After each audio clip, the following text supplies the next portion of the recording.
So now we're going to solve the questions from the that I gave you at the end of the last video with solving equations part 1, right? So let's look at number 1. We're going to solve for each letter in each case, right? So m plus 3 equals 19. Remember, we want to solve for m alone, right? So you want to move across this plus 3. So we're going to get, put back in 19, that was there already, and we're going to get 19, take away 3. So m is equal to 16, right? Number 2, h take away 21 is equal to 14. So we want to find the value of h. Remember, we want to move across this, take away 21. So back in 14. So subtracting 21 becomes adding 21. So get h is equal to 35. Number 3, similar to number 1, right? X plus 12 equals 11. So x is equal to, I'm going to do it without putting any underlining, like number 2 and number 1. So x is equal to 11 take away 12, right? And remember, from directed numbers, 11 take away 12. 11 is smaller than 12, right? So you're going to get negative 1, right? All right. So now let's look at number 4. In number 4, we have 7x plus 2 equals 51. Remember, in questions like this, we need to move across the number that's by itself first. The number that's by itself right now is the plus 2. So we get 7x is equal to 51 plus 2 becomes take away 2. So 7x is equal to 49. Remember, 7x is the same as 7 multiplied by x. So 7 multiplied by x is equal to 49. X is equal to the opposite of multiplying by 7, which becomes division by 7, right?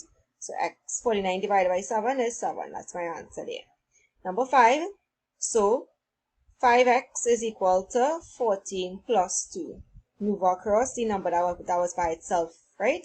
So 5x is equal to 16, right? So 5 multiplied by x is equal to 16. So x16 divided by 5, right? Because remember, multiplication by 5 becomes division by 5. You could actually write your final answer as just 16 over 5 like a fraction. You can leave it just like that. That's totally fine. Number 6. So you get 11x is equal to 20 plus 2. So 11x is equal to 22. So x is equal to 22 divided by 11 to 2. So you see how here I left out a couple things, right? Well, you carried across the number that was by itself. You take away, subtracting by 2 became adding 2 here, right? I didn't bother in this part here to put 11 multiplied by x, right? Once you recognize, okay, once a number and a letter attached together, in between is a multiplication sign, you could go right ahead to the last step, right? Totally fine. All right, so let's look at number 7. Now, for number 7, remember, when you have brackets, you need to remove or expand the brackets first. So 3 by x is x, and then 3 by negative 2 will be negative 6 is equal to 18. And now this here is just like number 4, 5, and 6, right? So you're going to get 3x is equal to 18 plus 6. We move across the number that was by itself.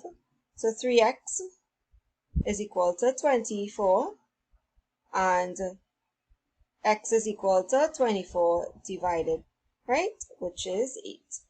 Cool. Let's look at number 8 now. Remove your brackets, expand the brackets. 5 by x is 5x. 5 by positive 6, we get positive 30 is equal to 20. So now we get 5x is equal to, carry across the number that's by itself, 20, take away 30. So 5x is equal to, remember 20 is smaller than 30, so you're going to get negative 10. So x is equal to negative 10 divided by 5, and negative divided by a positive is a negative, so you get negative 2. And number 9, x over 4 is equal to 5, take away 3. We carried across the number that was by itself. So x over 4 is equal to 2. And then opposite of, remember this is x divided by 4 really, right? Is equal to 2. So therefore, x is equal to 2 multiplied by 4. Opposite to dividing is multiplying. So x is 8. So good so far. One more question to look at. And now, as you can see, number 10 is a bonus question. So we have 7, open brackets, 2p plus 1 minus 4 from brackets 3p plus 2 is equal to 0. Expand the brackets first, then simplify. So let's expand. 7 by 2p is 14p. 1 is positive 7. Right? So good so far. Just expanded the first set of brackets. Then the next one, we have negative 4 by positive 3p. That's negative 12p. And negative 4 by positive 2 give you negative 8. That's equal to 0. Now we need to simplify this line here. So we have 14p take away 12p. 14 take away 12 is 2, so we get 2p. Then plus 7 take away 8.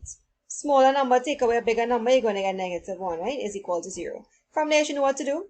So 2p is equal to 0 plus 1, because we're carrying across that negative take away 1, right? So 2p is equal to 1, and then p is equal to 1 divided by 2. You could just write it as a half, or you could put 0.5 if you want, right? Again, make sure you try these questions over and over and over. It's all about practice. Even after seeing me do this, take a little while, maybe tomorrow come back, and before you even start, try the questions and then try it back, and then have to play the video and see if you got them right? So any questions, feel free to comment below and ask.